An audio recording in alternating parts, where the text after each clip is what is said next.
अस्सलाम वालेकुम to all.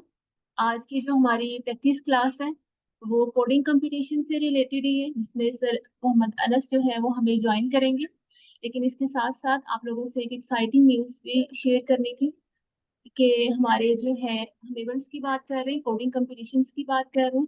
वो आईकोड गुरु की प्लेटफॉर्म से ही मैम फौजिया अकबर और सर अब्दुल्ला जमील ने सुपर सेक्शन लीडर का जो एजाज है वो हासिल किया है स्टैनफोर्ड की तरफ से। So ma'am Fauzia Akbar and sir Abdullah Jameel, congratulations to you.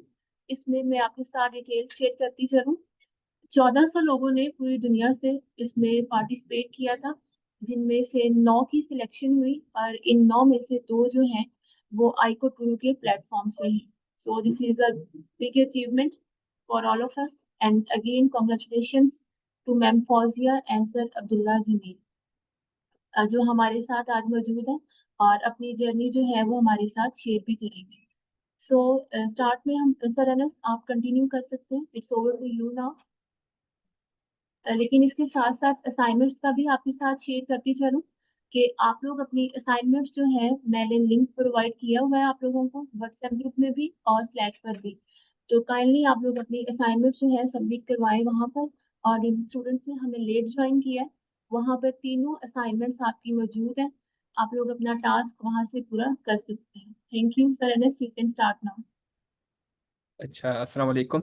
अच्छा, हम स्टार्ट करते हैं आज। First of all Stanford university का देखते हैं हम कोडिंग प्लेस प्रोग्राम है क्या। अच्छा, कोडिंग प्लेस प्रोग्राम है स्टैनफोर्ड यूनिवर्सिटी की तरफ से। अच्छा, ये इसमें हम एज अ टीच भी करवा सकते हैं और उसमें हम पाइथन को भी जाके लर्न कर सकते हैं। लेकिन मोस्टली हम इंकरेज करते हैं कि आप जाके टीच करें। अच्छा, फ्री ऑनलाइन प्रोग्रामिंग कोर्स है स्टैनफोर्ड की तरफ से। क्या होता है जी, इसमें हम पाइथन को टीच करवा सकते हैं जिसका नाम है CS106 से। अच्छा, और अच्छा, इसमें अपॉर्चुनिटीज ये है कि हम इस साल 1400 जो सेक्शन लीडर थे वो सिलेक्ट हुए थे पूरी दुनिया में से। अच्छा, फर्स्ट ऑफ ऑल तो हमारा इसमें बेनिफिट ये है कि हमें टीच करवाने का मौका मिलता है। और डेफिनेटली इसमें लैंग्वेज भी डिफरेंट है, इंग्लिश है। तो डेफिनेटली जब आप टीच करवाएंगे इंग्लिश में करवाएंगे तो डेफिनेटली आप कुछ लर्न भी करेंगे। आपकी जो टीचिंग पढ़ाने का जो तरीका कार है वो भी बेहतर होगा। आप न्यू से न्यू चीज़ें सीखेंगे। अच्छा, मोस्टली आज हम इसकी वर्किंग की तरफ जाएंगे, ना कि हम इसकी स्लाइड्स की तरफ देखें। बस ये मैं आपको हल्का सा मैंने ये आपको दिखा दिया। अच्छा, अब सिंपली हम इसको जाकर हम इसको देखते हैं। अच्छा, क्या नाम है जी। फर्स्ट ऑफ ऑल हम गूगल पे जाते हैं। स्टैनफोर्ड स्टैनफोर्ड ये देखें, Stanford university coding place program. अच्छा, इस पे हम जाते हैं। ये देखें, ये यहाँ पर आ गया। ठीक है, इसमें हम सिंपली जाके क्लिक करना है। स्क्रीन शो हो रही है ना मेरी। जी सर, हो रही है आपकी स्क्रीन शेयर। ओके।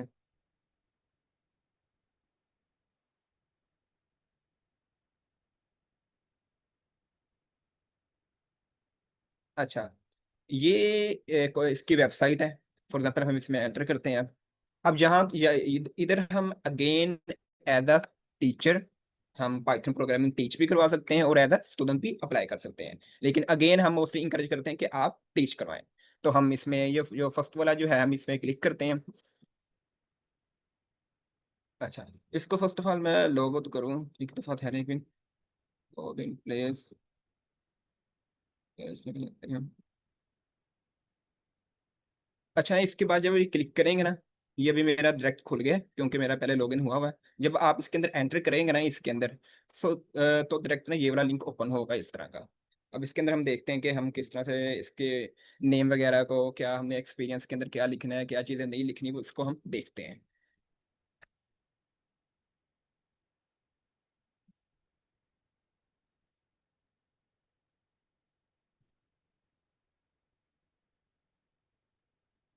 अच्छा।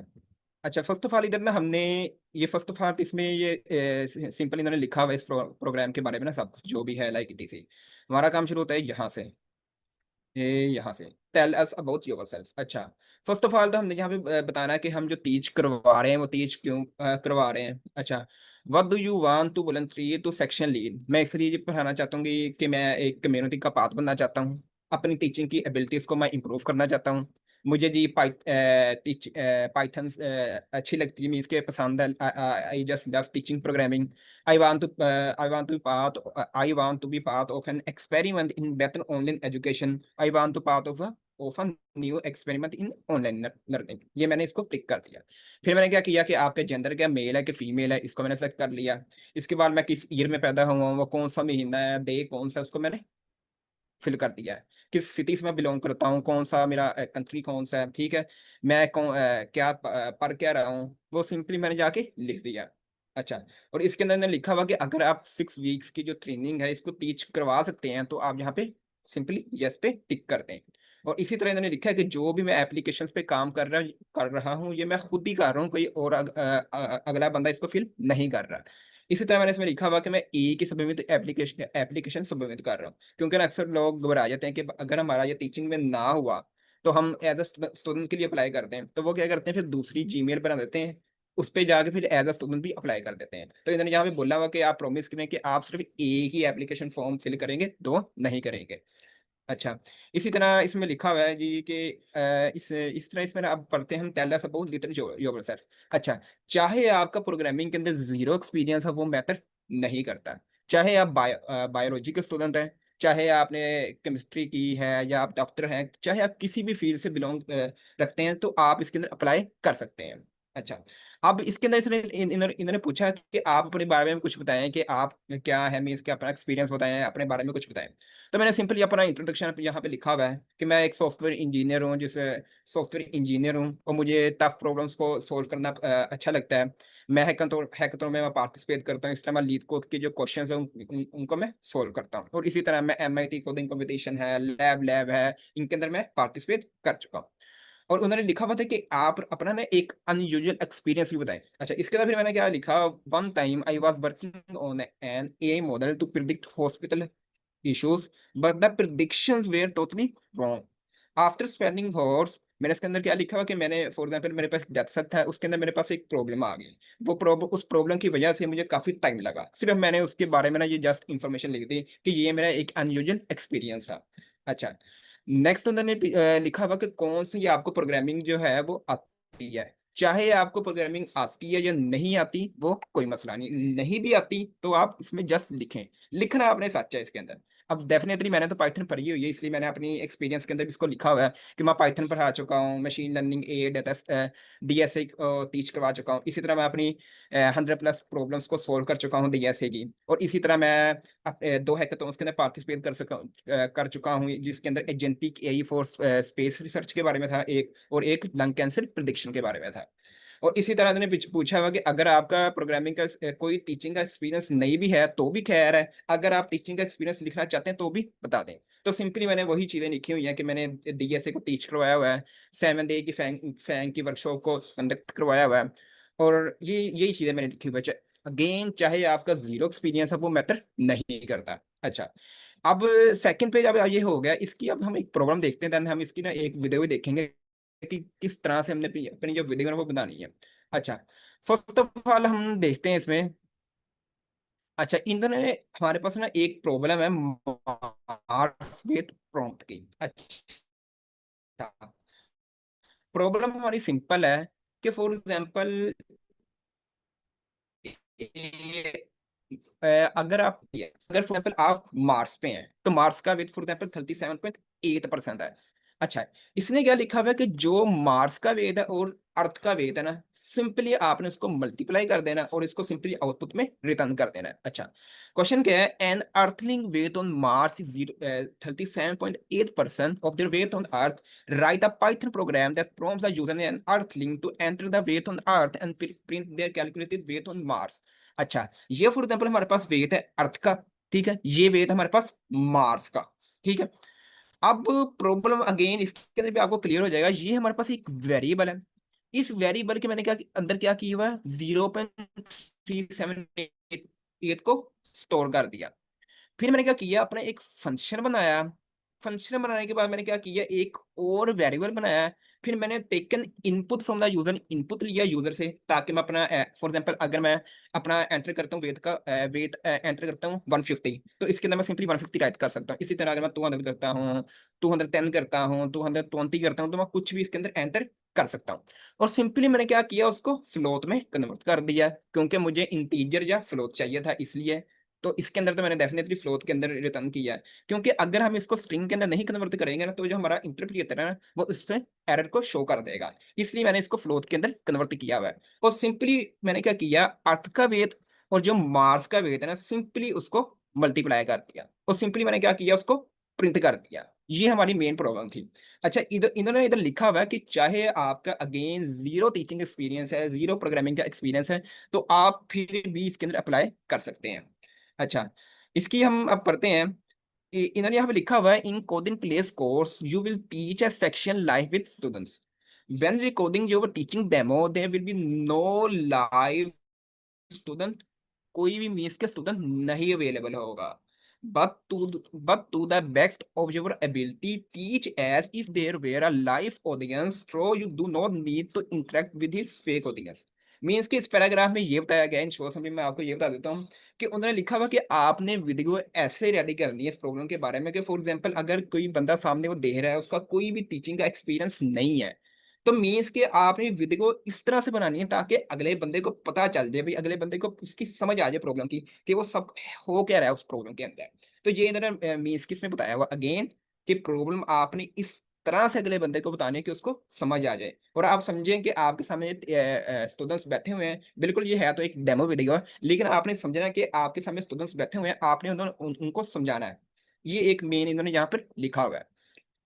और जो वीडियो की जो लेंथ है ना, वो 6 मिनट से ऊपर नहीं होनी चाहिए, आपने 6 मिनट के अंदर ही एडजस्ट करना है। ठीक है, तो ये हमारी मेन प्रॉब्लम थी। अच्छा, कुछ वीडियोस को हम देख लेते हैं, वीडियोस डेमो को हम, है ना, एक मिनट।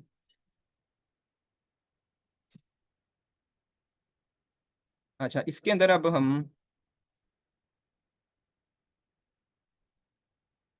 कुछ वीडियो डेमोस को देखते हैं फर्स्ट ऑफ ऑल, कि आपको पता चल जाए, देन हम बाकियों की तरफ मूव होते हैं।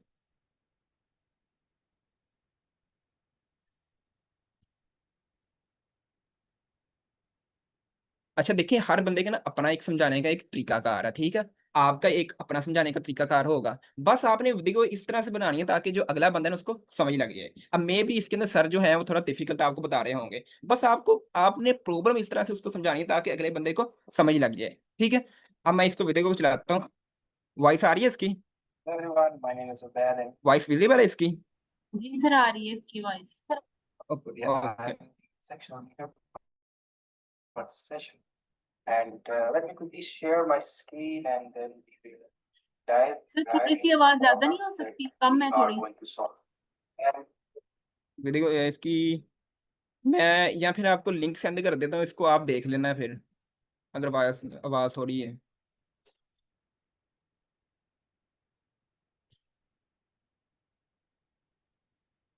uh, I hope you can आवाज see अभी भी my थोड़ी है। screen.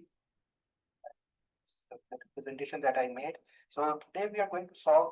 मिस वॉइस विजिबल अब जी आ सर, रही है ठीक कम तरह है कि नहीं? थोड़ी सी, कम है। चलिए, मैंने ना आपको लिंक भेज दी है, उसको ना आप देख लेना एक दफा ना अच्छी तरह, आपको समझ लग जाएगी कि ना वीडियो इसको ना समझाना कैसे है। अगेन मे बी सर ने थोड़ा बहुत मुश्किल समझाया हो, आपने बस उनको समझाना है कि उनको समझ लग जाए कि किस तरह से ये प्रॉब्लम हो रही है, किस तरह से जो अर्थ का वेट है और जो मार्स का वेट है वो मल्टीप्लाई हो रहा है। तो सिंपली एक ये इस तरह से ये होना है हमारा, ठीक है। और अगेन इसका ये अप्रैल के अंदर इसकी जो भी आप फीस और इसी तरह जाके अपनी वीडियो डेमो को बताना है, ठीक है। और इसी तरह अगर आपको फॉर एग्जांपल वीडियो डेमो के अंदर कोई प्रॉब्लम आ रही है, तो आप इसको आइकन ग्रुप पे आके अपनी वीडियो डेमो को दिखा भी सकते हैं, जिसके अंदर हमारे पास काफी सर उबैद हैं, सर मिस आशा है, मिस मुस्कान है, वो आपकी वीडियोस को रिव्यू करेंगे और आपको बताएंगे कि आपकी प्रॉब्लम कहाँ है, और वो बाकायदा तौर पर आपकी प्रॉब्लम को बताएंगे, ठीक है। और जिससे आपकी जो वीडियो डेमो है वो भी काफी अच्छी बनेगी। अच्छा, इसी तरह से ये स्टैनफोर्ड यूनिवर्सिटी का ना इस तरह हो जाएगा। अच्छा, दूसरा आता है कैलिको का। अच्छा, कैलिको है कि कैलिको एक कोडिंग कंपटीशन है, जिस तरह एमआईटी है इस तरह से एक कैलिको भी है। अच्छा, कैलिको के अंदर 6 से 12 प्रॉब्लम होती हैं, 3 घंटे हमारे पास होते हैं जिसके अंदर हम अनलिमिटेड सबमिशंस कर सकते हैं। अच्छा, इसके अंदर जो रैंक 1 है ना वाइड, वो हम कह सकते हैं कि वो बिल्कुल आसान प्रॉब्लम होती है, बिल्कुल इजी प्रॉब्लम होती है। जो रैंक 2 है ना उसमें उसके अंदर हम कह सकते हैं कि थोड़ी बहुत डिफिकल्ट होती हैं। इसी तरह रैंक 3 वाली जो प्रॉब्लम्स हैं वो भी थोड़ी बहुत डिफिकल्ट होती हैं। इस तरह रैंक 4 है जो जो और मुश्किल होती हैं प्रॉब्लम्स। ठीक है, तो अगेन अगर आप एक भी प्रॉब्लम सोल्व कर लेना तो भी इनफ है। ठीक है, बस आपने प्रॉब्लम को सोल्व करने की कोशिश करनी है। अच्छा, इस अच्छा इसकी देख दो टाइम क्या है। 26 अप्रैल को ये स्टार्ट हो जाता है यूएसए के अंदर। ठीक है, यूएसए के अंदर जब जो टाइम उसका जो टाइम होता है वो होता है 4 PM। और इसी तरह पाकिस्तान टाइम के मुताबिक इसका जो टाइम है वो सुबह 4 बजे से लेकर 7 बजे तक। ठीक है, 4 AM से लेकर 7 AM तक। अच्छा, चाहे सी है चाहे C++ है, आप किसी भी प्रोग्रामिंग के अंदर इस प्रॉब्लम को सॉल्व कर सकते हो। अच्छा, इसकी हम एक प्रॉब्लम देखते हैं आज। अच्छा, इस प्रॉब्लम को देख के ना आपने घबराना नहीं है कि इस प्रॉब्लम के अंदर हो क्या रहा है। ये कोई भी मैं रैंडम से आपको प्रॉब्लम समझा रहा हूँ, इस तरह के ना क्वेश्चन आते हैं। अगेन आपने प्रॉब्लम को देख के घबराना नहीं है। अच्छा, हमारे पास एक क्वेश्चन है, number of island given an m multiply by n to to the grid binary grid which represent a map of one's land and zero water. Return the number of Iceland. An Iceland is surrounded by water and is formed by connecting adjacent lands horizontally or vertically. You may assume all four edges of the grid are all surrounded by water. अच्छा, for example ये हमारे पास एक grid है। अच्छा, इस grid के अंदर जो वन है ना, वन ये समझे हमारे पास वाटर है। ठीक है, ये हम कह सकते हैं ये हमारे पास लैंड है। वन क्या है, लैंड है। और जीरो हमारे पास क्या है, ये हम कह सकते हैं वाटर है। इसके अंदर इसने ये बोला कि जितने भी ये आइसलैंड है ना, जितने भी ये वन है, जितने भी ये वन है, इसमें जितने भी ये आइसलैंड बनते हैं इसको आपने रिटर्न करवा देना है। अच्छा, वो आइसलैंड जो है वो हॉरिजेंटली भी एग्जिस्ट कर सकता है और वर्टिकली भी एग्जिस्ट कर सकता है। मींस के अप भी, डाउन भी, ये लेफ्ट भी और राइट भी। ठीक है, मीन्स कि अगर ये एक वन है, ये हमारे पास ये भी वन है और ये भी वन है और ये भी वन है, मीन्स के लैंड ये इसके राइट पे भी हो सकता है, ये डाउन पे भी हो सकता है, इसी तरह ये ऐसे भी हो सकता है। आइसलैंड अगेन वो एक भी हो सकता है, आइसलैंड वो चार भी हो सकते हैं। ठीक, मीन्स कि वो आइसलैंड होना चाहिए। अब ये देखें, ये हमारे पास एक इस तरह ये एक आइसलैंड बन जाएगा। ये सारा, ये जितने भी हमारे पास वन है ये हमारे पास एक आइसलैंड बन जाएगा। और इसी तरह से अगर मैं आपको दूसरी एग्जांपल बताऊं उसके अंदर आपको मजीद समझ लगेगी। अच्छा, अब ये देखें, ये हमें एक आइसलैंड मिल गया। अगेन वन क्या है, आइसलैंड है, जीरो क्या है, वाटर है। ठीक है, अब ये हमें एक आइसलैंड मिल गया, मीन्स के इसके लेफ्ट पे भी है, डाउन पे भी है और राइट पे है। लेफ्ट मीन्स के ये चारों तरफ है। और इसी तरह से हमें ये एक और आइसलैंड भी मिल गया। वन मीन्स के एक भी हो सकता है, मल्टीपल भी हो सकते हैं। और इसी तरह से हमें एक और आइसलैंड भी मिल गया। मीन्स कि हमें इसके अंदर जो मिले आइसलैंड मिले वो हमें 3 मिले। अगेन ये इस तरह से भी हो सकता है, वो अकेला भी हो सकता है। अब इसके अंदर ये एक तो हमें आइसलैंड मिल गया, इसी तरह से एक हमें ये भी मिल गया और इस तरह से एक ये भी मिल गया। मीन्स कि हो ये भी सकता था, ये तीनों हो सकते थे एक, लेकिन ये एक साथ मिल नहीं रहे। मीन्स कि ये डिफरेंट है। देखे ना, अब इस वन के साथ यहाँ पे जीरो आ गया, इसके साथ भी जीरो आ गया। मीन्स कि इस वन के ऊपर वन नहीं है, इसलिए ये इस लाइन से मुख्तलिफ हो गया। और इसी तरह से जो सा ये वाला हमारे पास जो वन था, इसके ऊपर भी ना इधर था, ना लेफ्ट पे था, ना इसके यहाँ पे था। तो इसलिए ये भी हमें एक मुख्तलिफ आइसलैंड मिला। तो जिसकी वजह से जो हमारा जो आउटपुट आया वो क्या है, 3 आया है। अच्छा, ये क्वेश्चन आपको क्लियर है। अगेन वन हमारे पास एक आइसलैंड है, जीरो वाटर है। नंबर ऑफ आइसलैंड हमारे पास है, उसको हमने क्या करना है, सिंपली रिटर्न करवा देना है। अच्छा, ये क्वेश्चन क्लियर है सबको, आपको बताना है मुझे। जी पार्टिसिपेंट्स, आप लोग अपने हैंड रेज करके बता सकते हैं क्वेश्चन क्लियर नहीं है या बताइए नहीं। ना। सर अनीक अंसारी का क्वेश्चन है, नो, अगर हम ले लें तो। जी जी, पूछें। चलिए जी सर, आप पूछें जरा कंटिन्यू नेक। करें नेक्स्ट। सर आप नेक्स्ट कंटिन्यू कर सकते हैं।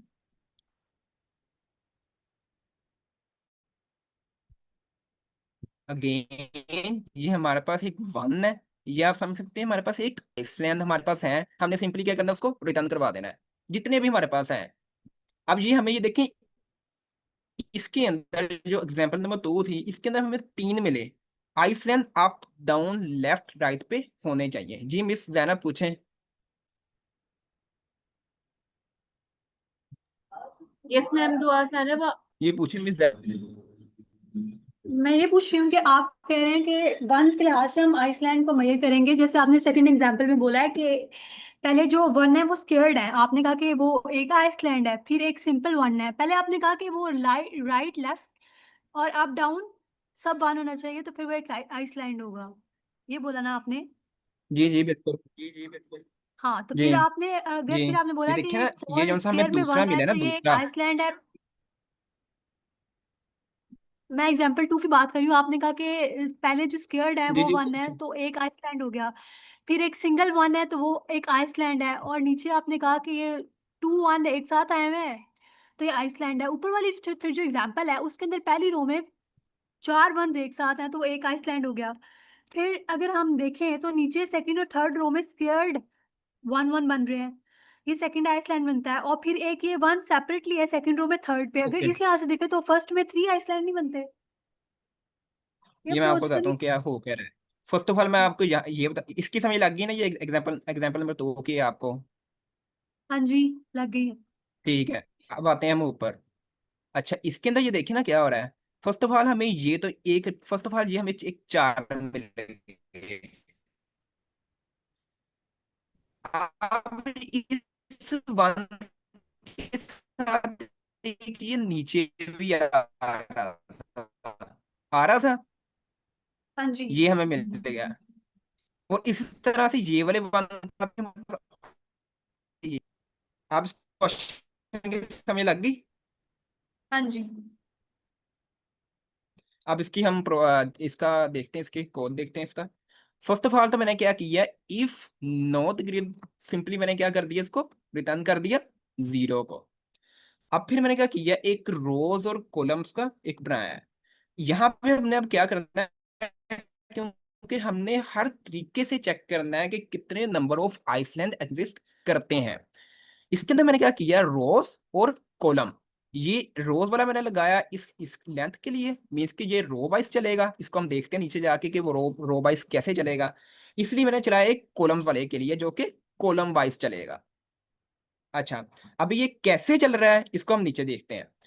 काउंट इज इक्वल टू 0 कर दिया। काउंट हमने इसलिए अभी 0 किया हुआ है कि क्योंकि हमने चेक ही ये करना है कि कितने नंबर ऑफ आइसलैंड एग्जिस्ट करते हैं, क्योंकि अभी हमें पता तो नहीं है ना कि कितने नंबर ऑफ आइसलैंड हमारे पास हैं।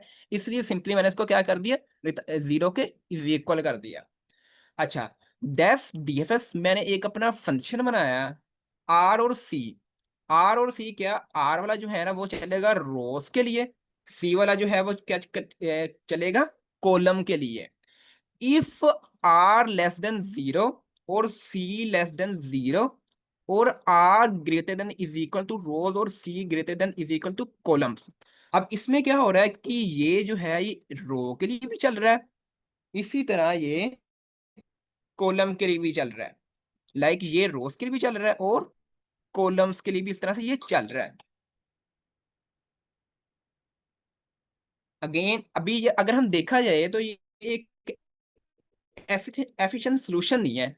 ये तो चेक इन कर सकता है कि लेफ्ट पे कितने हैं, राइट पे कितने हैं, डाउन पे कितने हैं, बॉटम पे कितने हैं, तो ये तो चेक इन कर सकता है सही तरह। अगेन इसके अंदर क्या हुआ है, इफ आर लेस देन 0 और सी लेस देन 0। आर वाला रोज के लिए चला जो कि इस तरह चलता रहा, ठीक है, रोज के लिए। और कॉलम वाला जो है वो इस तरह चलता रहा, लाइक इस तरह, ए इस तरह, ठीक है। एक रोज के लिए चलता रहा, एक कॉलम्स के लिए चलता रहा। अच्छा, और इसी तरह क्या हुआ, और ग्रिड।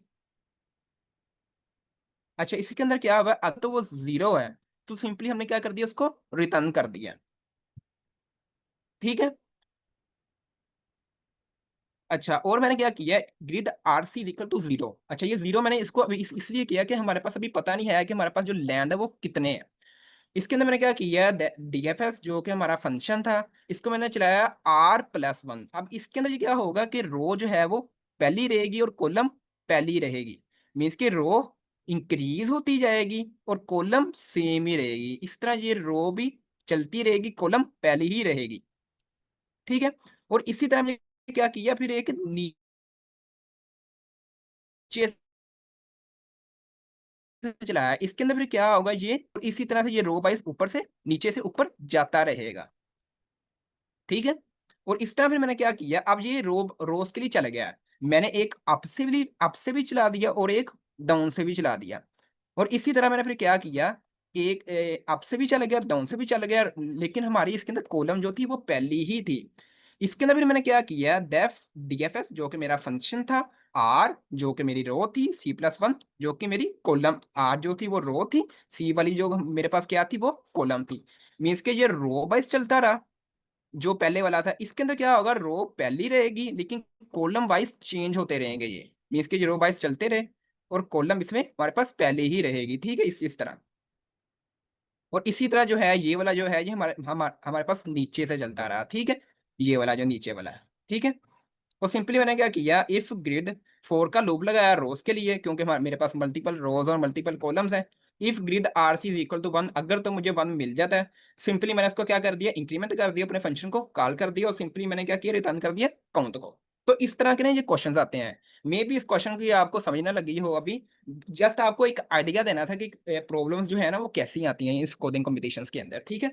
अगेन आई नो कि आपको ये समझ नहीं लगी होगी, बस आपको एक ब्रीफ आइडिया देना था कि प्रॉब्लम्स किस तरह की आती हैं, ठीक है। जी मिस जैना पूछें।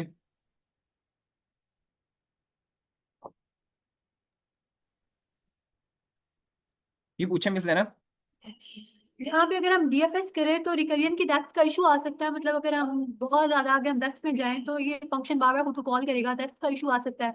अगर हम इसकी जगह डीएफएस अप्रोच यूज कर लें तो वो भी सुटेबल होगी ना? जी वो भी हो सकती है, ये क्वेश्चन को देख के डिपेंड करता है कि आप कौन सी यूज कर सकते हैं अप्रोच। क्वेश्चन के लिए क्लियर है ना मिस? जी क्वेश्चन क्लियर है, क्वेश्चन की डेप्थ डेप्थ और कंस्ट्रेंट्स को भी तो हम देखते हैं ना, जी जी और बिल्कुल हमने देखते हैं, ऑप्टिमाइज सॉल्यूशन निकालना होता है तो। बिल्कुल।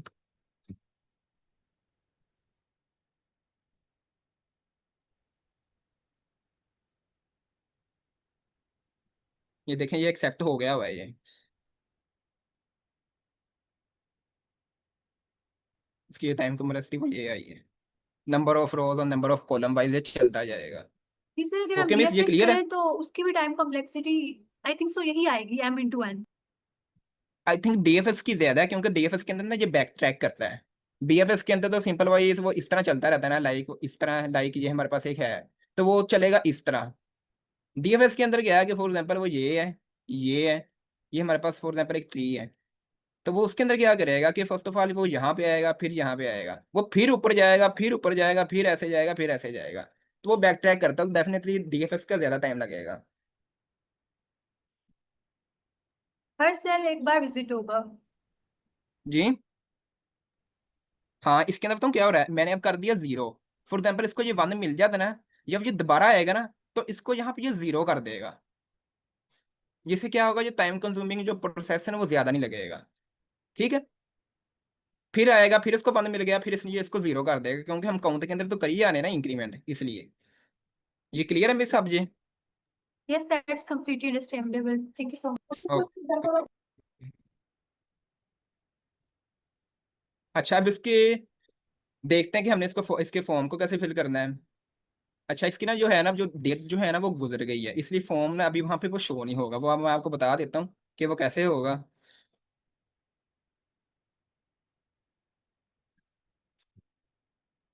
एक ये था।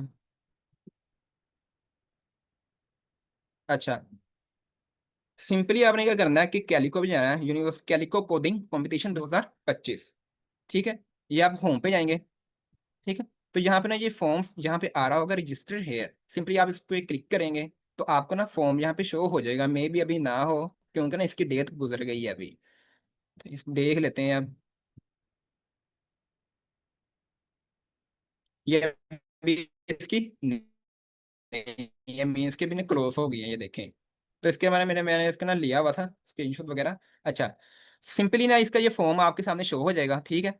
अच्छा इस फॉर्म को ना सिर्फ एक बंदा फिल करेगा, टीम में इसका जो नाम है ना वो आप खुद फिल करेंगे। टीममेट्स जो आपके होंगे ना, उनका नाम आप नहीं लिखेंगे, आपने खुद उनका नाम लिखना है।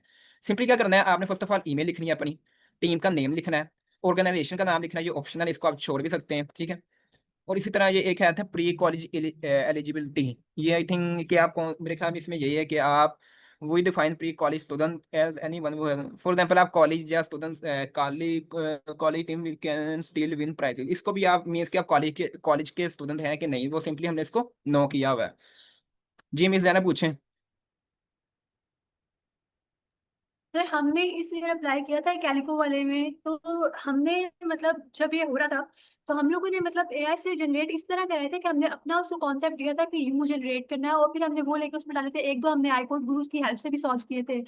लेकिन जब रिजल्ट आया था तो उन्होंने मतलब पहले ही हमारा मतलब आ रहा था कि आपके मतलब पॉइंट्स आ रहे थे, लेकिन बाद में मेल आई थी कि यू हैव यूज्ड एआई, मतलब वो किस बेस पे फिर उन्होंने हमें डिस्क्वालीफाई कर दिया। और उन्होंने कहा कि अगर आप रीअपील करते हैं तो इस बेस पे अगर आपको दोबारा वो यूज अगर फॉर्म में मिला के मतलब आपने यूज किया तो फिर आपको हमेशा के लिए इस इवेंट से डिस्क्वालीफाई कर दिया जाएगा। तो हमने रीअपील नहीं किया था। लेकिन ये उन्होंने किस बेस पे डिसाइड किया और क्या क्राइटेरिया था, मतलब किस पे उन्होंने हमें डिस्क्वालीफाई? मिस ना वो ना देख रहे होते हैं कि एआई आपने यूज किया कि नहीं, जिन लोगों ने भी थोड़ा सा भी एआई यूज किया ना, उन्होंने उनको डिस्क्वालीफाई कर दिया है। मीन्स के उसमें चेक ये कर रहे होते हैं कि आपकी प्रॉब्लम सॉल्विंग जो एबिलिटीज है वो कैसी है, उन्हें ये चेक करना होता है। तो लेकिन उनकी हम सब ने अप्रोच दी थी, एआई मतलब टूल्स को टाइम यूज कम होता किया। है ना, क्योंकि उस टाइम कम होता है, तो जो फेलोज थे वो ऑनलाइन नहीं थे, एक दो थे ऑनलाइन और हम लोग काम कर रहे थे। तो टाइम कम होता है, हम अप्रोच से अपनी दे रहे थे कि इस तरह कोड लिखना है। लेकिन वो मिस शायद हमारा रिकॉर्ड एजेंडा है बेस्ड कि हो हमने गया ना था। कुछ प्रॉब्लम्स को सोल्व करना है, हमने सारी प्रॉब्लम्स को सोल्व नहीं करना है, चाहे 2 होती है चाहे 3 होती है, हमने बस उनको सोल्व करना है, ठीक है। हमारा मेन एजेंडा है कि हमने पार्टिसिपेट करना है और जितनी प्रॉब्लम्स हो सके हमने उतनी कर लेनी है, ज्यादा की तरफ हमने जाना ही नहीं। जितनी भी हो सकती है, चाहे 2 होती है चाहे 3 होती है, बस हमने प्रॉब्लम्स को सोल्व करना है हमने। ओके। और कोशिश करें कि ए को यूज ना करें यहाँ पे, ठीक है, कोडिंग जी कॉम्पिटिशन्स सर, के अंदर। ओके।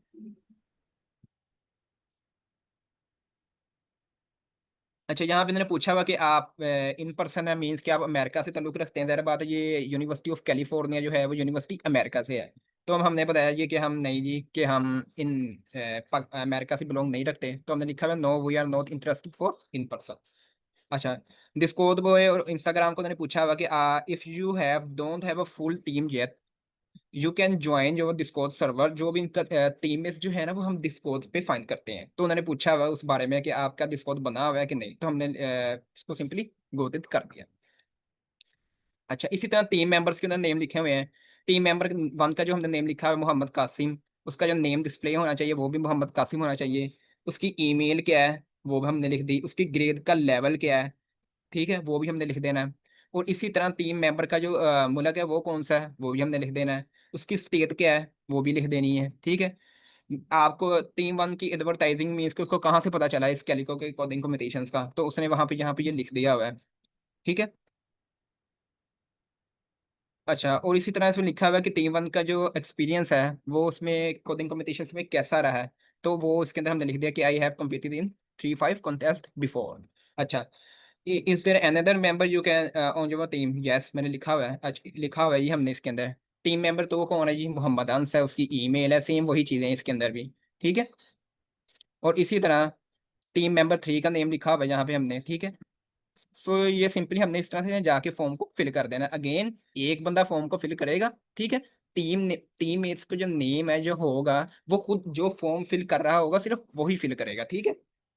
एक बंदा फिल करेगा फॉर्म को, और जो अपने टीममेट्स होंगे वो उनका भी नेम खुद से फिल करेगा। ओके, ओके हो गया ये वाला। अच्छा, इसी तरह जी एक सर। हमारे पास जो, जी, ठीक है सर। अच्छा, और इसी तरह से हमारे पास एक है हार्वर्ड का सी एक्स 50x पजल डे। अच्छा, इसके अंदर सिंपली हमने क्लिक करना है।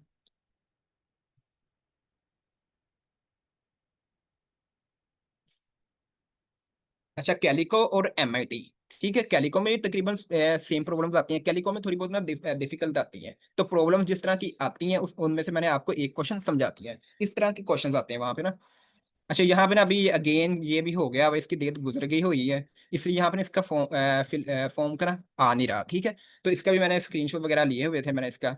अच्छा सिंपली इसके अंदर भी वही है, ईमेल वगैरह को फिल करना है, यूजर नेम क्या है, आपका नेम क्या है, किस कंट्री से आप बिलोंग करते हैं, कौन सी स्टेट है, ठीक है, आपकी टीम का नाम क्या है, वो सब कुछ इसके अंदर में सेम सब कुछ वही है, ठीक है। यही इसकी वर्किंग है सब कुछ।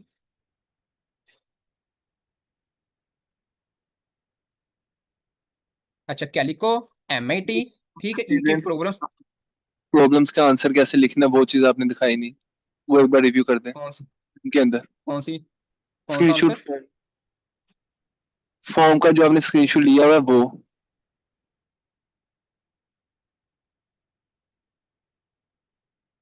ये आप कह रहे हैं? जी, नीचे जाके आंसर्स कैसे लिखने हैं वो भी बताया हुआ है। अच्छा वो ठीक है। अच्छा ये हमारे आंसर है कि फॉर एग्जांपल जो हमारी पहली प्रॉब्लम थी ना, इसका नाम, उसका जो आंसर निकला था वो निकला था हमारे पास इस्तांबुल, तो वो हमने इसका नाम लिख दिया। और उसी तरह हमारे पास एक दूसरी प्रॉब्लम थी, उसका जो हमारे पास जो आंसर निकला वो निकला था एग प्लांट। और इसी तरह से हमारे पास एक तीसरी प्रॉब्लम थी, उसका नाम उसकी जो हमारे पास आंसर उसका निकला, उसका वो निकला सेरिब्रल।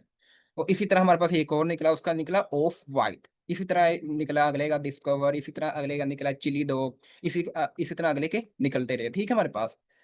तो ये सिंपली जो भी उस प्रॉब्लम का नाम था उसके नीचे जाके हम उसके नेम उसका लिख देना, उसका आंसर लिख देना है।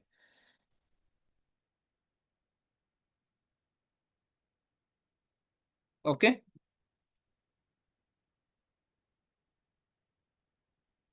तो इसका फॉर्म भी ना मिलता जुलता ही है एज कम्पेयर टू कैलिको के।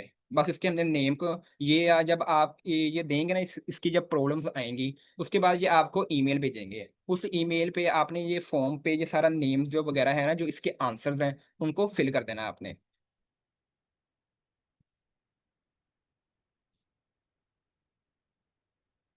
आई होप कि आपको ये क्लियर हो गया होगा आज का। अगर किसी का कोई क्वेश्चन है तो पूछ लें। तो अगर किसी का कोई क्वेश्चन है तो आप पूछ सकते हैं, अदरवाइज भी सर अब्दुल्ला जमील और मैम फौजिया अकबर हमारे साथ हैं, वो अपनी जर्नी हमारे साथ शेयर करेंगे, अपना एक्सपीरियंस। जी सर अनस, आपका भी बहुत शुक्रिया, आपने बहुत अच्छे से प्रेजेंट किया। और मेरे ख्याल सारे इवेंट्स का आपने डिटेल से बता दिया ओवरव्यू, और बहुत ही कंसाइज टाइम के अंदर। थैंक यू सर अनस, आपके भी टाइम का। और हाँ जी बिल्कुल, अगर किसी का क्वेश्चन है वो दूसरे स्पीकर से ले लें। और कि अचीवमेंट छोटी नहीं है, ये दो स्पीकर जो हमारे इनवाइट किए ना, ये ग्लोबल पूरी दुनिया के अंदर से हज़ारों में से सिर्फ 1400 जो सेक्शन लीडर सेलेक्ट, बड़ी लकीली। और ये मैम बताएंगी आपको इन्होंने एज ए सेक्शन लीडर कितनी मुश्किल सेलेक्ट हुई थी मैम फौजिया। फिर स्ट्रगल के बाद 1400 में से पूरी दुनिया में से जो 9 वर्ल्ड वाइड सेलेक्ट हुए हैं, जिनमें से फिर 2 पाकिस्तान से आ गए हैं अल्हम्दुलिल्लाह। तो वो भी दोनों हाईकोर्ट गुरु से हैं और दोनों ही आपके साथ हैं। तो जो आप इनसे पूछना चाहते हैं, ये अगर मैं तो कहता हूँ पहले अपनी थोड़ी सी अगर जर्नी डिस्कस कर दें कि कैसे ये हुए, तो ये क्वेश्चन फिर ले लें इनसे, और सरनस से भी अगर कोई इवेंट के रिलेटेड है आपका। जी over to you guest and speaker.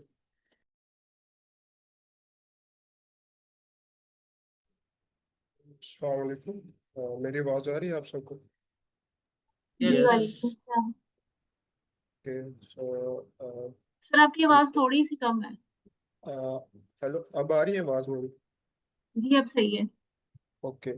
सो तो आज मैं बताऊंगा कि किस तरह मैंने as a section leader select हुआ स्टैनफोर्ड कोडिंग प्लेस पे, और कैसे मैं टॉप 9 सेक्शन लीडर्स में आया world wide. So first of all मैं इंट्रोड्यूस करवा दूँ, मैं अपना इंट्रोडक्शन करवा दूँ। मेरा नाम अब्दुल्ला जमील है, और करंटली मैं कंप्यूटर साइंस का स्टूडेंट हूँ, और मैं विर्चुअल यूनिवर्सिटी में स्टडी कर रहा हूँ। So I think approximate 6 to 7 months ago मैंने पहले आईकोड गुरु को ज्वाइन किया था। उसके बाद मैं multiple hackathon and coding competition में हिस्सा ले चुका हूँ। तो ये स्टैनफोर्ड कोडिंग प्लेस उनमें से एक था कि मैं as a section leader select हुआ। जैसा कि सरनस ने आपको दिखाया कि किस तरह एप्लीकेशन फिल करना है, एप्लीकेशन को फिल करते हैं, तो मुझे उसका कुछ भी नहीं आइडिया था कि मैं कैसे एप्लीकेशन फिल करूं ताकि मैं as a section leader select हो सकूं। तो ये सब कुछ आईकोड गुरु के मोडिरेटर जो ट्रेनर ने मुझे गाइड किया कि कैसे मैं अपनी एप्लीकेशन को इस काबिल बना सकता हूँ कि मैं as a section leader select हो सकूँ। तो उन्होंने मुझे छोटी से छोटी गलती को मेरे करेक्ट किया कि मैं, अगर आप ये गलती को ख़त्म करेंगे तो मैं आपके सिलेक्ट होने के चांसेस हैं। तो मैंने उनकी बातों को फॉलो किया और मैंने अपनी एप्लीकेशन को फिल किया। और डेमो वीडियो बनाते हुए मुझे थोड़ी सी मुश्किलात का सामना करना पड़ा था कि किस तरह बनेगी, कैसे बनेगी। तो मेरे कुछ फ्रेंड्स हैं, वो भी सेक्शन लीडर सिलेक्ट हो, तो उन्होंने मुझे गाइड किया कि आप इस तरह अपनी डेमो वीडियो बना सकते हैं।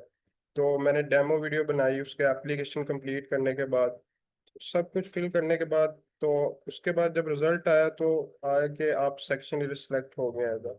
तो मैं बहुत खुश हुआ कि मुझे उम्मीद नहीं थी कि मैं सेक्शन लीडर सेलेक्ट हो जाऊंगा, क्योंकि मैं फर्स्ट फर्स्ट सेमेस्टर का स्टूडेंट हूँ, वर्चुअल यूनिवर्सिटी में स्टडी कर रहा हूँ। तो मुझे कुछ भी नहीं आइडिया था इसके बारे में।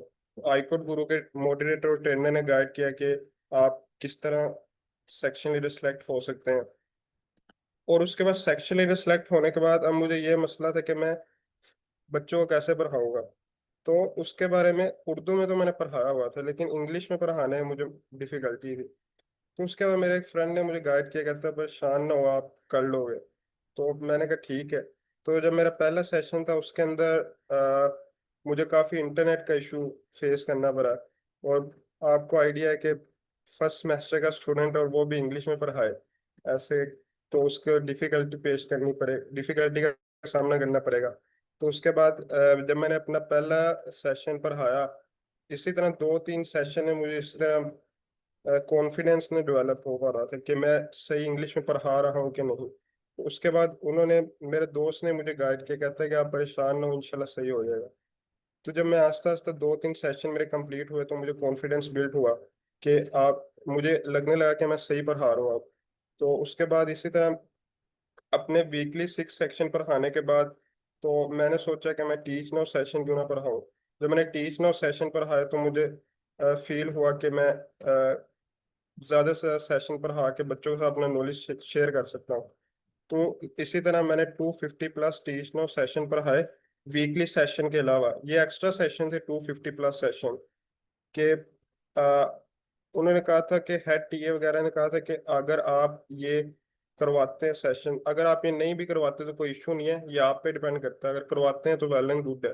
तो मैंने 250 प्लस टीच नो सेशन पढ़ाया स्टैनफोर्ड कोडिंग प्लेस पे। तो उसके बाद मुझे एक ईमेल रिसीव हुई डायरेक्टर, स्टैनफोर्ड कोडिंग प्लेस के डायरेक्टर की, कि हेड टीए ने आपको नोटिस किया कि आप की कंट्रीब्यूशन और एफर्ट को देखते हुए हम आपके साथ मीटिंग करना चाहते हैं। तो ठीक है, तो वेंट टू मीट का लिंक आया। तो उसके बाद सैटरडे को मीटिंग हुई उनके साथ। तो मीटिंग में उन्होंने बताया कि आप कैसे उन्होंने क्वेश्चन किए कुछ कि कैसे आप as a section leader select हुए हैं, और आपको सेक्शन लीडर सेलेक्ट होने के बाद आप कैसे सुपरस्टार सेक्शन लीडर सेलेक्ट हुए हैं। इस तरह सब ने अपनी कंट्रीब्यूशन शेयर की। उन्होंने पूछा कि आपका फेवरेट सब्जेक्ट क्या है, टीचर के बारे में पूछा। इसी तरह उन्होंने बाकियों से भी पूछा कि बाकी जो 9 सुपरस्टार सेक्शन सेलेक्ट हुए थे आपकी कंट्रीब्यूशन क्या है। सबकी कंट्रीब्यूशन के पूछने के बाद एक उनमें से पर्सन था मिन मिन नाम का। उसने I think 100 plus section cover किए हुए थे, आई थिंक सो। आइडिया नहीं मुझे, पर वो लीडर बोर्ड में भी टॉप पर ही है। स्टैनफोर्ड कोडिंग प्लेस के जो ये कोर्स है ना, उसमें वो टॉप पर है। इसी तरह सब ने अपनी जर्नी के शेयर की कि मैं इस तरह सेलेक्ट हुआ हूँ, मेरे ये फेवरेट सब्जेक्ट है, ये मेरा फेवरेट टीचर है। इसी तरह मैंने भी उनको बताया कि किस तरह मुझे कितनी मुश्किलात का सामना करना पड़ा कि स्टूडेंट्स को पढ़ाने के लिए, कि कभी इंटरनेट का इशू था, कभी इंटरनेट की वजह से मुझे अपने दोस्त के घर जाके पढ़ाना पड़ता था। इसी तरह ये चीज़ें उनके साथ शेयर की तो वो अप्रिशिएट कर रहे थे कि आपने किस तरह मुश्किलात का सामना करने के बाद आपने बच्चों को फिर भी गाइड किया, उनको पढ़ाया। तो ये मेरी छोटी सी जर्नी थी। और इन सारी जर्नी में आईकोड गुरु जो है, आईकोड गुरु का थैंक यू कहना चाहता हूँ कि आईकोड गुरु के तमाम मोटिवेटर्स को, ट्रेनर को, and sir Zafar Shahid, sir Rizwan, and all the team of iCode Guru के, उन्होंने मुझे गाइड किया कि मैं किस तरह अपनी एप्लीकेशन को फिल करूँ और कैसे मैं सेक्शन लीडर सेलेक्ट हो सकूँ। दिस वाज शॉर्ट देनी। Thank you sir Abdullah Jameel अपनी हमारे साथ जर्नी शेयर करने के लिए। Again congratulation to you. तो मैम फौजी अकबर आप अपनी जर्नी शेयर कर सकती हैं हमारे साथ।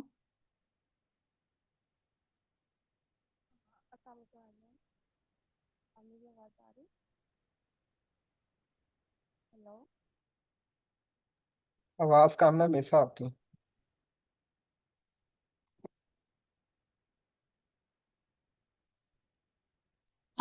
मैम फौजी आपकी आवाज नहीं आ रही हमें। मैम अब ठीक है? जी मैम ठीक है। ओके, अस्सलाम वालेकुम एवरीवन, वालेकुम अस्सलाम। and this is Fawzia Akbar here, and it's truly an honor for me to be here today, and the very place where my journey began, and I'm deeply thankful to the team for inviting me. और अगर मैं अपनी journey share करूँ तो मैंने like कुछ महीने पहले ही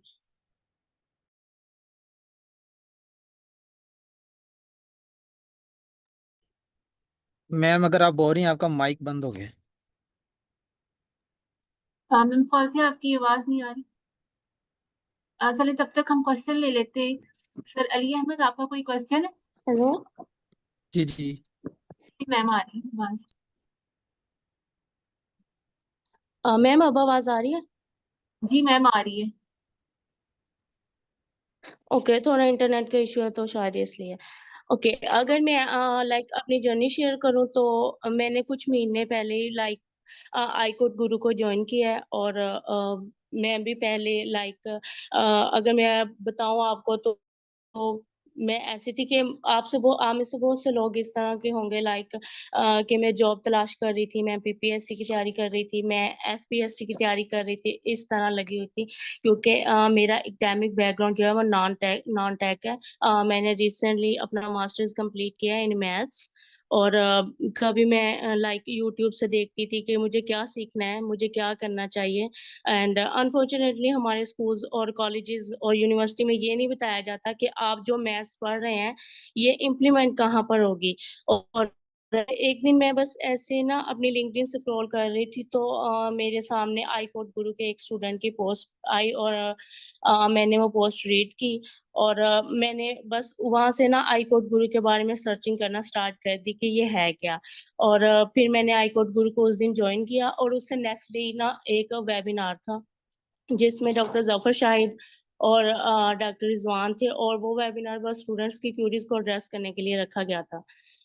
तो मैंने भी वो वेबिनार अटेंड किया, और मेरे लिए ये चीज़ बहुत ज़्यादा शॉक थी कि एक ऐसा प्लेटफॉर्म जो फ्री ऑफ कॉस्ट है, और फिर दो ऐसी अमेजिंग पर्सनालिटीज जो यूएसए में बैठ के फ्री ऑफ कॉस्ट स्टूडेंट्स को गाइड कर रही हैं। How is it possible? मुझे फिर भी यकीन नहीं आया। मैं इस बारे में और सर्च करती रही, फिर मैंने आई कोड गुरु के लिंक्डइन पर बहुत ज्यादा स्टूडेंट्स ढूंढे, तो फिर मुझे लगा कि नहीं ये सच है, और फिर मैं बस आई कोड गुरु को ज्वाइन किया, और मैंने फरवरी में आई कोड गुरु ज्वाइन किया था, और उस वेबिनार में मैंने डॉक्टर जफर शाहिद को भी बताया कि मेरा तो नॉन टेक एकेडमिक है, और मुझे तो कुछ भी ये प्रोग्रामिंग और वगैरह कुछ भी नहीं आता। तो उन्होंने मुझसे कहा कि आप आई कोड गुरु ज्वाइन करें तो हम आपको सब कुछ सिखा देंगे। तो मैंने फरवरी में जब आई कोड गुरु ज्वाइन किया तो उस वक्त आई कोड गुरु पर वो पाइथन की चल रही थी, तो मैंने वो 3 से 4 और लेनी स्टार्ट कर दी, और I think with in 1 month मैंने वहां से पाइथन सीख ली थी, और उसके बाद ही मार्च में ये हार्वर्ड और स्टैनफोर्ड वगैरह जो है वो अनाउंस हो गए इनके कंपटीशन, और आई कोड गुरु पर इसकी बहुत ज्यादा अमेजिंग जो है ना वो वर्कशॉप चली, लाइक हर स्टेप को इसमें गाइड किया गया। तो वहीं से लाइक मैं यही था कि मैं मुझे बिल्कुल स्टूडेंट जाऊंगी, और हार्वर्ड के लिए मैंने अप्लाई किया था।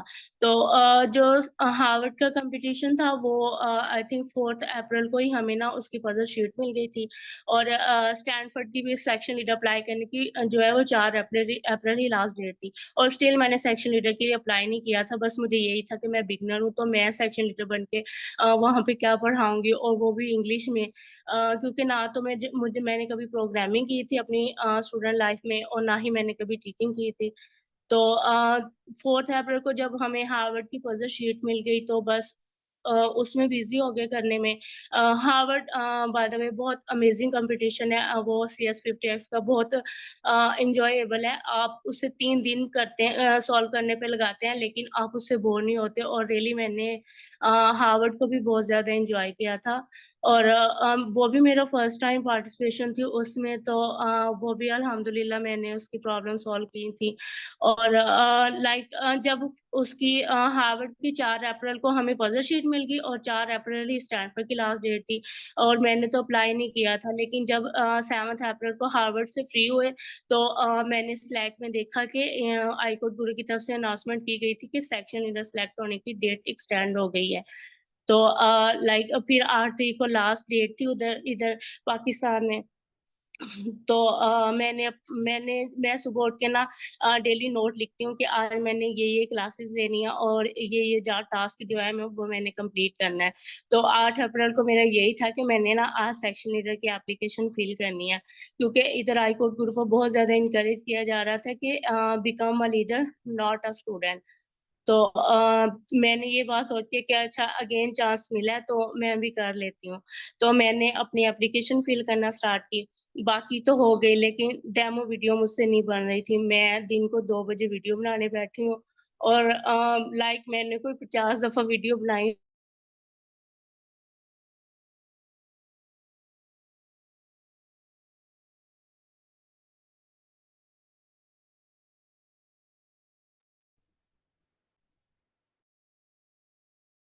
सबमिट करेंगी कुछ नहीं होता। मैं सुबह उठ के फिर बैठी हूँ, मैंने फिर डेमो वीडियो बनाना स्टार्ट कर दी।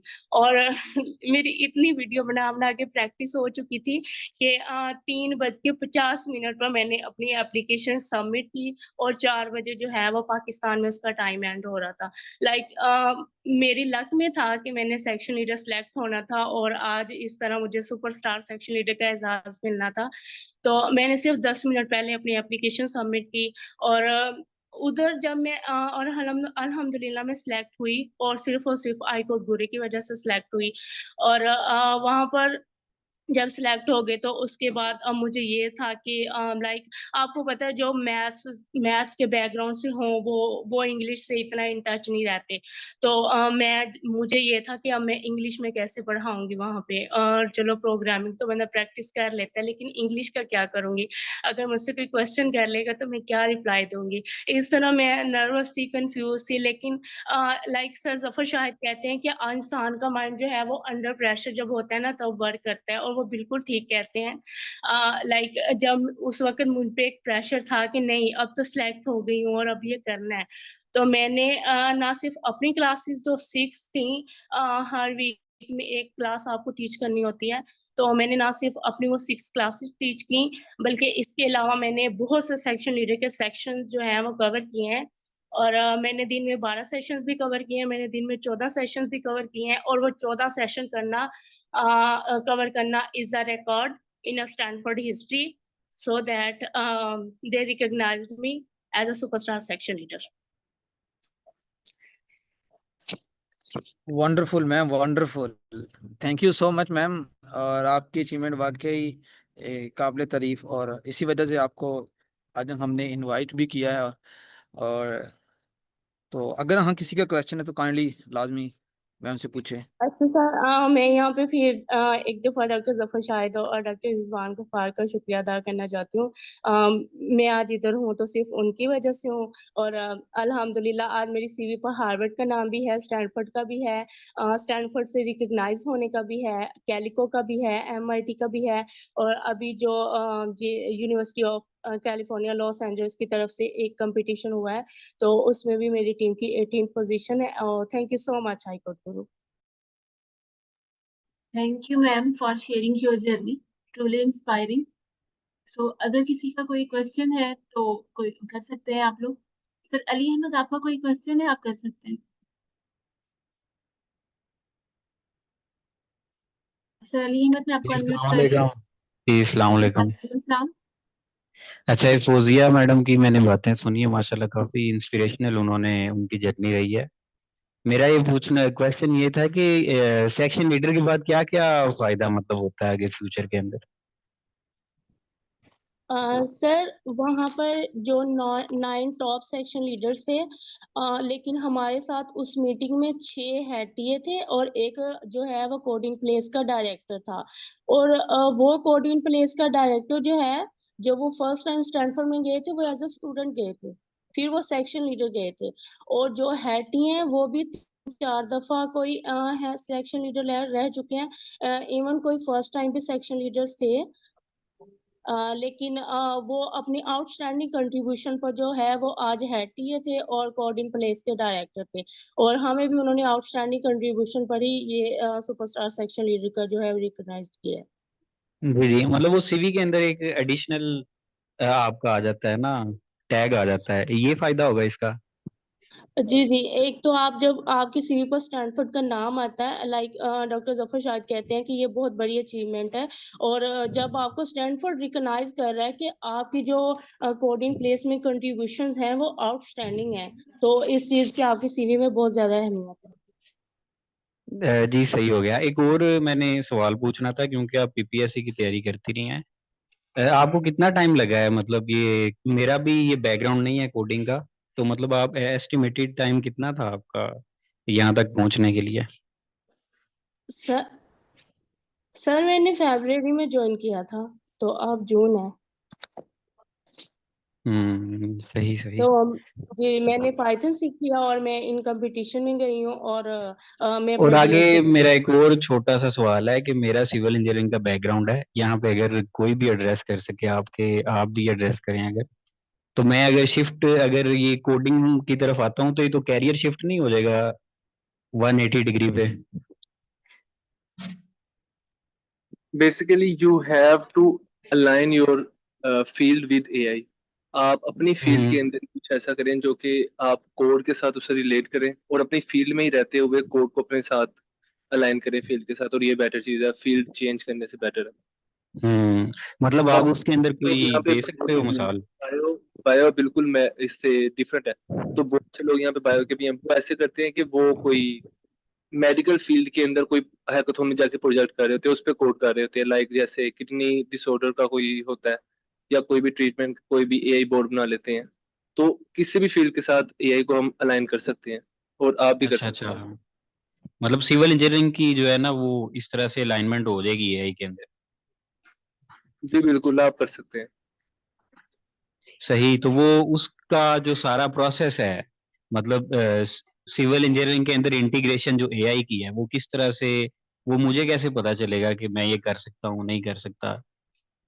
क्योंकि वो तो बिल्कुल एक नई चीज है ना, ये तो सुनने में ही सही लग रहा है ना कि इंटीग्रेट कर दो एआई को सिविल के अंदर, मतलब ये हर छोटी चीज चीज के तो नहीं है साथ ना?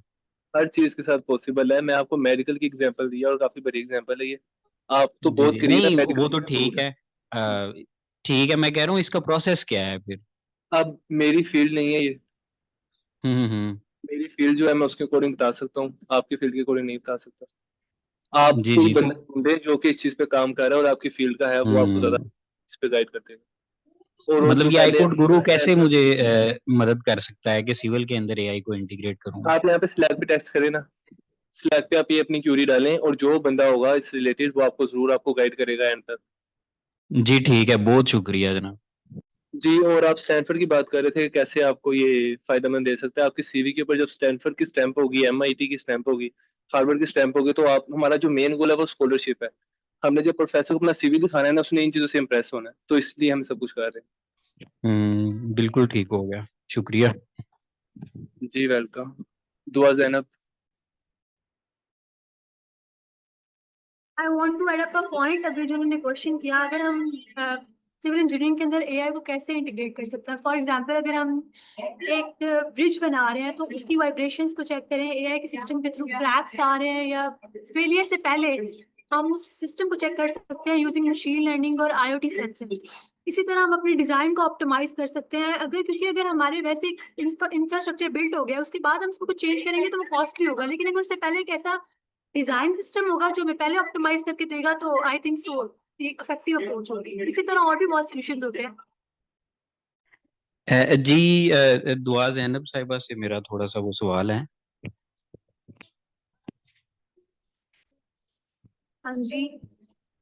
हाँ जी, मैं आपसे ये पूछना चाह रहा हूँ, आपने जो बात की है अभी, इसको इम्प्लीमेंट कैसे करेंगे? मतलब ये कहने की हद तक, सुनने की हद तक तो अच्छा लग रहा है।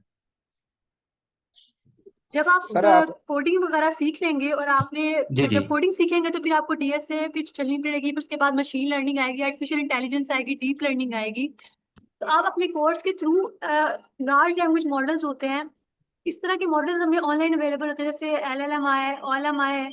आप जब पढ़ना स्टार्ट करेंगे तो आपको जी समझ सही आ है। जाएगी कि इंटीग्रेशन कैसे, तो स्टार्टअप मेरा तो लेना बेसिक पड़ता है स्टेप ना। अभी मैं कहाँ से, पहला स्टेप मेरा क्या होना चाहिए अभी? सर आप ना आईकोड ग्रुप पे आकर मैसेज करें, जो भी आपका क्वेश्चन है आप क्वेश्चन वहां पे आके करें, आपको रिस्पॉन्स मिल जाएगा उसका जो भी है। जी ठीक ठीक आपकी होगा थोड़ी भाई। फील्ड ना डिफरेंट है, इसलिए आपको कहीं हम डिफरेंट गलत है। ना बता दें, इसलिए उधर हम्म। आके पूछे, वहां पे आपको बता देंगे वो।